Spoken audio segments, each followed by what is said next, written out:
नमस्कार साथियों, आपका स्वागत है आपके अपने YouTube channel P1 study centre में। साथियों, हम लोग आरपीएफ कांस्टेबल के जीके जीएस के प्रश्नों की प्रैक्टिस कर रहे हैं। उसका ये पार्ट नंबर 9 है। इस वीडियो में प्रश्नों का लेवल मॉडरेट रखा गया है। दोस्तों, आप सब लोगों ने इससे पहले के सभी वीडियो पर जो प्यार दिखाया है उसके लिए आप सभी को दिल से धन्यवाद।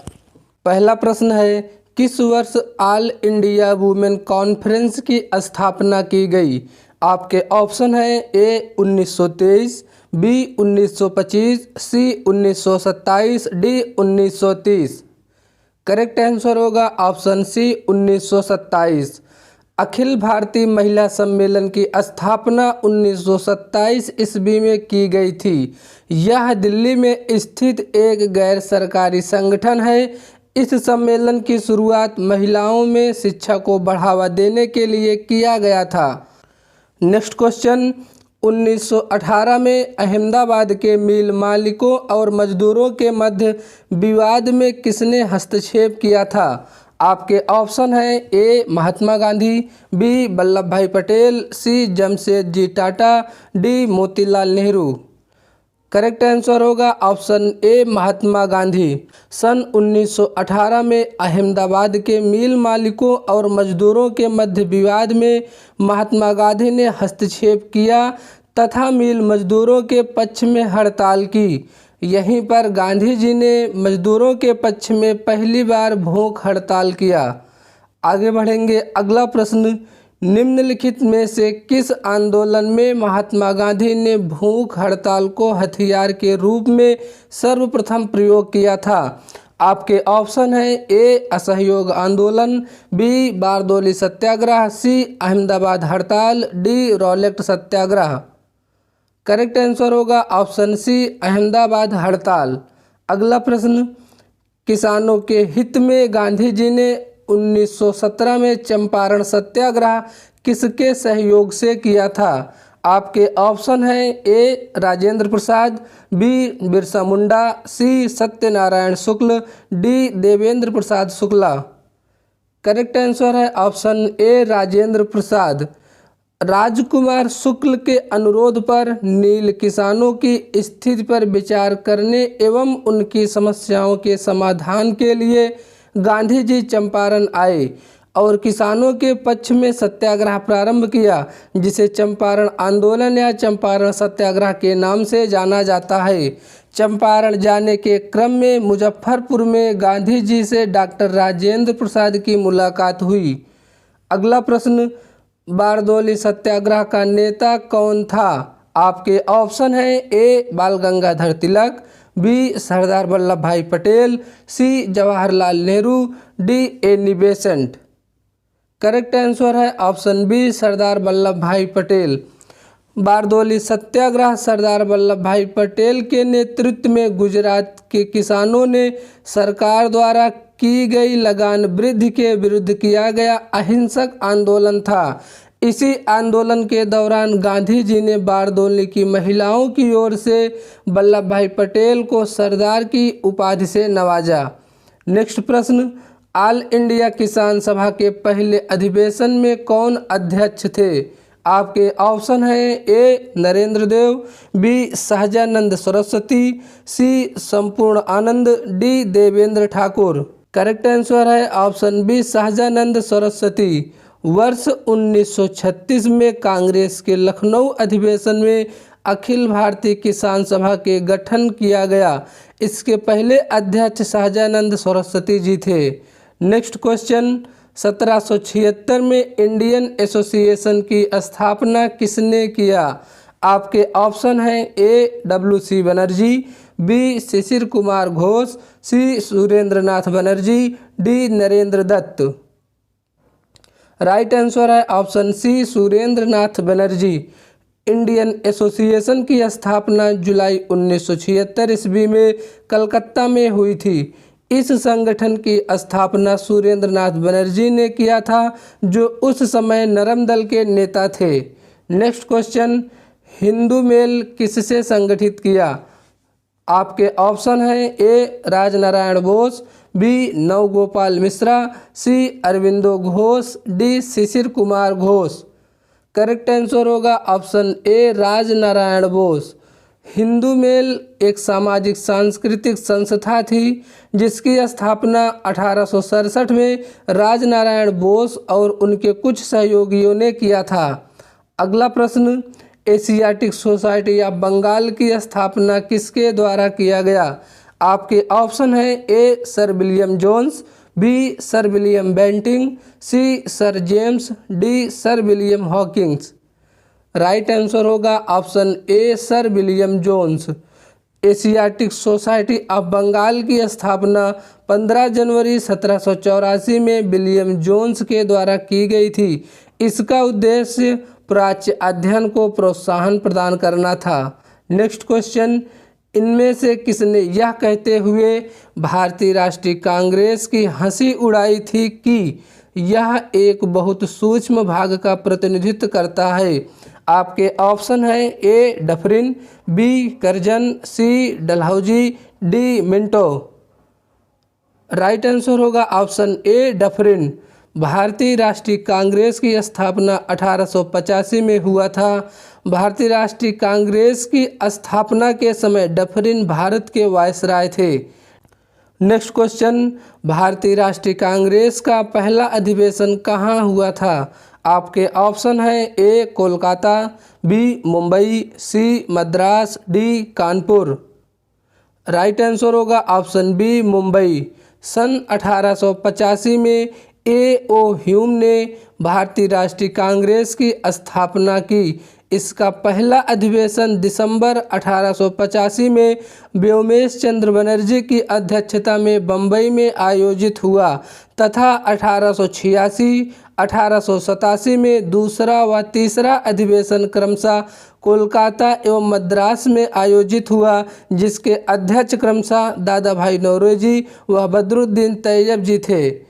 आगे बढ़ेंगे। अगला प्रश्न, भारतीय राष्ट्रीय कांग्रेस की प्रथम महिला अध्यक्ष कौन थी? आपके ऑप्शन है A Kasturba Gandhi, B Annie Besant, C Kamala Nehru, D Fatima Bibi. Right answer होगा ऑप्शन बी एनी बेसेंट। भारतीय राष्ट्रीय कांग्रेस की प्रथम महिला अध्यक्ष एनी बेसेंट थी। वर्ष 1917 में कोलकाता में आयोजित भारतीय राष्ट्रीय कांग्रेस के अधिवेशन में उन्होंने अध्यक्षता किया। आगे बढ़ेंगे। नेक्स्ट क्वेश्चन, लखनऊ समझौता हुआ था। आपके ऑप्शन है ए 1915, बी 1916, सी 1917, डी 1918। करेक्ट आंसर है ऑप्शन बी 1916। लखनऊ समझौता दिसंबर 1916 में लखनऊ में आयोजित इंडियन नेशनल कांग्रेस और मुस्लिम लीग के संयुक्त सत्र में दोनों दलों के बीच एक समझौता था। आगे बढ़ेंगे। अगला प्रश्न, भारतीय राष्ट्रीय कांग्रेस का गया अधिवेशन किस वर्ष हुआ था? आपके ऑप्शन हैं ए 1922, बी 1933, सी 1946, डी 1926। राइट आंसर है ऑप्शन ए 1922। भारतीय राष्ट्रीय कांग्रेस का गया अधिवेशन दिसंबर 1922 में आयोजित किया गया। इसके अध्यक्ष सी आर दास थे।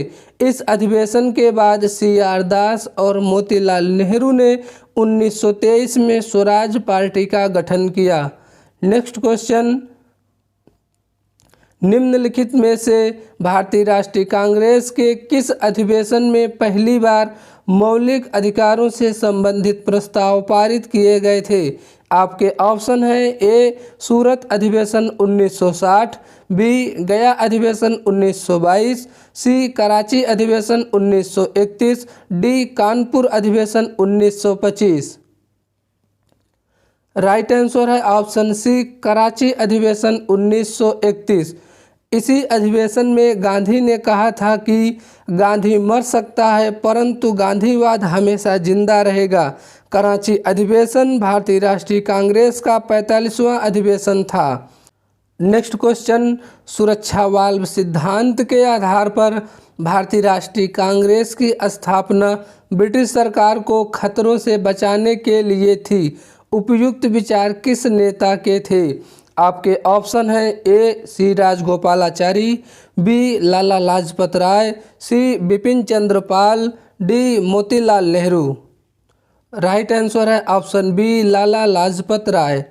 लाला लाजपत राय ने वर्ष 1916 में अपनी पुस्तक यंग इंडिया में सेफ्टी वाल्व थ्योरी का उपयोग किया और कहा कि यह लॉर्ड डफरिन के दिमाग की उपज है। नेक्स्ट, भारतीय राष्ट्रीय कांग्रेस के किस अधिवेशन में पूर्ण स्वराज के सिद्धांत को ग्रहण किया गया? आपके ऑप्शन हैं ए कानपुर अधिवेशन 1925, बी लाहौर अधिवेशन 1929, सी कराची अधिवेशन 1931, डी सूरत अधिवेशन 1907। राइट आंसर होगा ऑप्शन बी लाहौर अधिवेशन 1929। 31 दिसंबर 1929 को कांग्रेस का अधिवेशन तत्कालीन पंजाब प्रांत की राजधानी लाहौर में हुआ। इस अधिवेशन में कांग्रेस के पूर्ण स्वराज का घोषणा पत्र तैयार किया गया तथा पूर्ण स्वराज को कांग्रेस का मुख्य लक्ष्य घोषित किया गया।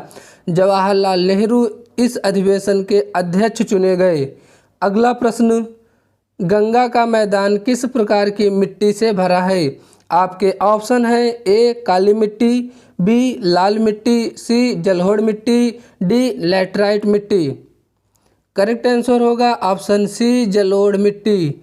गंगा का मैदान जलोढ़ मिट्टी से भरा हुआ है।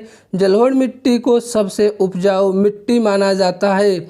इस मिट्टी में पोटास, चूना, फास्फोरिक एसिड प्रचुर मात्रा में पाए जाते हैं। जलोढ़ मिट्टी को मुख्यतः बांगर और खादर दो भागों में वर्गीकृत किया जाता है। अगला प्रश्न, किस राज्य में सबसे अधिक लैटराइट मिट्टी है? आपके ऑप्शन है A Uttar Pradesh, B Rajasthan, C Meghalaya, D Bihar. Right answer है option C Meghalaya. Next question, Bharat की सबसे लंबी नहर कौन सी है? आपके ऑप्शन हैं ए यमुना, बी पूर्वी कोसी नहर, सी इंदिरा गांधी नहर, डी पश्चिम कोसी नहर। राइट आंसर है ऑप्शन सी इंदिरा गांधी नहर। इंदिरा गांधी नहर की लंबाई 645 किलोमीटर है। इसे सतलुज नदी पर हरिके बांध से राजस्थान के थार रेगिस्तान तक ले जाया गया है। इससे 3 राज्य पंजाब, हरियाणा व राजस्थान सिंचाई की जाती है।